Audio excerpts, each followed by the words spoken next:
BNP নেতা ইশরাক হোসেনকে ঢাকা দক্ষিণের মেয়রের দায়িত্ব বুঝিয়ে দেওয়ার দাবিতে লাগাতার আন্দোলন থেকে ঢাকা অচল করে দেওয়ার হুঁশিয়ারি দেওয়া হয়েছে।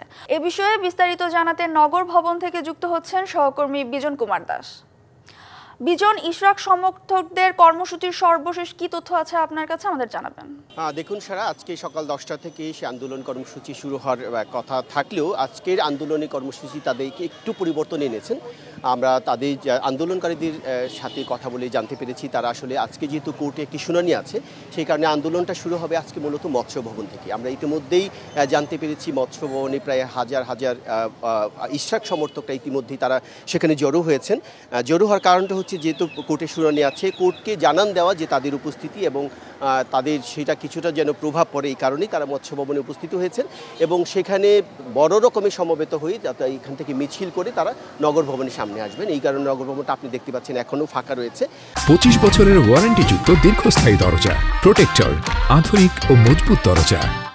আর যেটি জানিয়ে রাখি যে এই নগর ভবনে যে সেবা কার্যক্রম বা জনগণের সেবা কার্যক্রম ব্যাহত হচ্ছে, সেটি আপনি প্রধান ফটকটি বন্ধ রয়েছে, কিন্তু যে ছোট গেটটি আছে সেটি দিয়ে কিছু কিছু কর্মচারীরা প্রবেশ করেছেন। এখনও পর্যন্ত ঊর্ধ্বতন কর্মকর্তারা ভিতরে প্রবেশ করেননি, আমি তথ্য জানতে পেরেছি।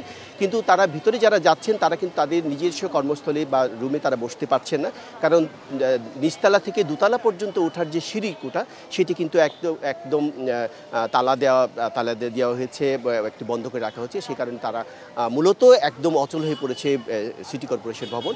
আরেকটি ঘোষণা ছিল যে আজকে ঢাকা সিটিতে তাদের যে পরিচ্ছন্নতা কর্মীরা তাদের যে সেবা কার্যক্রম চালানোর কথা ছিল সেটি আজকে বন্ধ থাকার কথা ছিল, কিন্তু সকালে আমরা দক্ষিণ সিটি কর্পোরেশন বেশ কিছু জায়গা আসলে দেখার সুযোগ হয়েছিল, সেবা কার্যক্রম চলছে, এখনও বন্ধ হয়নি। কিন্তু আজকে হয়তো প্রতিদিন যেখানে সঙ্গীতানুষ্ঠানের ব্যবস্থা ছিল, মঞ্চটি আপনি দেখতে পাচ্ছেন, সেই মঞ্চটি ভেঙে ফেলা হয়েছে। আজকে আপাতত মঞ্চটি থাকবে না, কিন্তু সেখানে ডেকোরেশনের সাউন্ডের কাজ চলছে।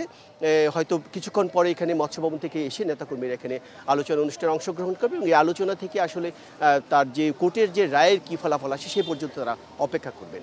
তো স্যার, আপাতত এই ছিল এখান থেকে আমার কাছে। ধন্যবাদ বিজন আমাদের সাথে যুক্ত হওয়ার জন্য।